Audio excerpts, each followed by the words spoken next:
काही तरुणींना, स्त्रियांना पाहून आपल्याला वाटतं आपणही असेच होतो ना? किंवा जसे आपण आता आहोत, जसे वागतोय, तसेच आपण आधीपासून होतो का? आपण असे का वागतोय? नको त्या गोष्टींना महत्त्व का देतोय? आपल्यात आपल्याला न आवडणारा बदल का घडलाय? आपलं ध्येय, अस्तित्व हरवतंय का? अगणित विचारांचं, प्रश्नांचं काहूर मनात सतत चालू असतं. त्यामुळं मनमोकळं आयुष्य जगता येत नाही. जीवनाच्या अनेक वेगवेगळ्या टप्प्यांवर आपण स्वतःलाच मर्यादा घालून घेतो. लग्नानंतर, मूल झाल्यानंतर, शिक्षणानंतर आपण फक्त तेवढेच जगतो. म्हणजे बघा, लग्नानंतर शिक्षण पुढे चालू ठेवणं, नोकरी करायची नसेल तरीही चालू ठेवणं, उत्तम नोकरी असताना देखील नवं काहीतरी स्किल शिकणं, कला अवगत असेल तरीही त्यात आणखी स्वतःला अपग्रेड करणं, करत राहणं. खूप कमी जणी करतात. अनेक अडचणींना सामोरे जात त्यातून मार्ग काढून करतात बरं का. एका कम्फर्ट झोनची सवय आपल्याला लागते. कामं आवरायची, काहीतरी अर्थहीन चर्चा करायच्या. अर्थात ते केल्यावर, तिथे वेळ घालवल्यावर ते समजतं. मीही हे केलेलं आहे, म्हणून आज त्यातून हा धडा घेतलाय. मात्र आपल्या या चुका खूप कमी जणींना जाणवतात आणि त्यातून सुधारणा होते. किंवा तेवढ्याच नोकरीपुरतं जगायचं. सकाळचं, संध्याकाळचं तेच तेच रुटीन फॉलो करायचं आणि स्वतःला एका बंधनामध्ये जखडून टाकायचं. स्वतःला त्याच आपल्याला न चांगलं म्हणणाऱ्या लोकांमध्ये योग्य सिद्ध करण्यात अर्ध आयुष्य घालवायचं आणि इतरांनी दिलेल्या ट्रॉमामधून बाहेर पडण्यासाठी अर्ध आयुष्य घालवायचं.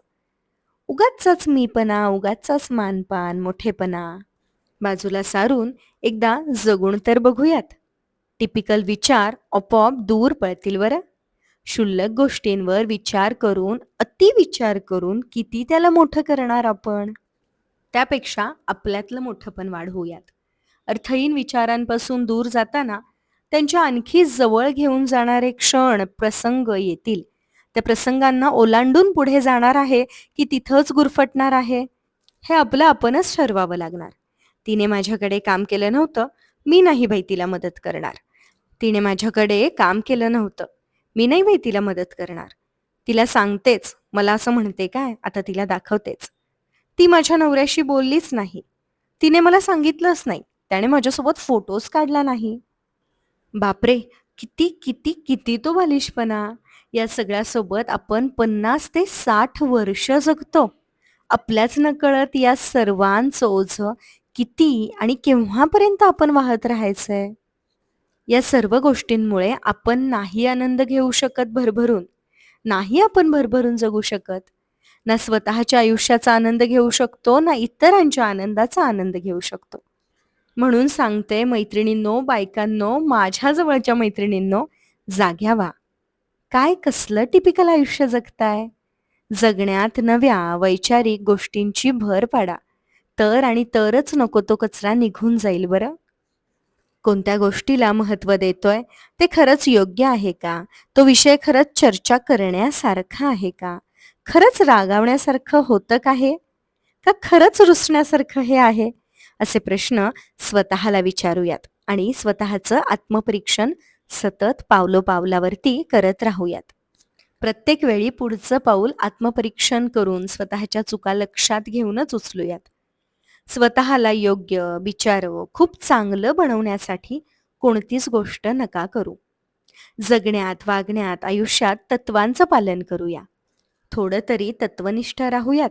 शिस्तप्रिय आयुष्य जगूयात. स्वतःला चांगल्या कार्यामध्ये इतकं व्यस्त करूया की आपल्या बोलण्यात, वागण्यात, उठण्यात, बसण्यात फक्त ज्ञान दिसेल. कारण ज्ञान घेत असणारी स्त्री कधीच टिपिकल नसते. ती टिपिकल विचार करूच शकत नाही. ज्या स्त्रीला आत्म्याचं ध्येय माहिती असतं, जिच्या जगण्याला तत्व असतात, तिला स्वतःच्या जगण्याचं तत्व माहिती असतं, जी निसर्गावर, इतरांवर, स्वतःवर फक्त निरपेक्ष प्रेम करते, ती स्त्री कधीच स्वतःला त्या टिपिकल स्वभावामध्ये बांधून घेत नाही.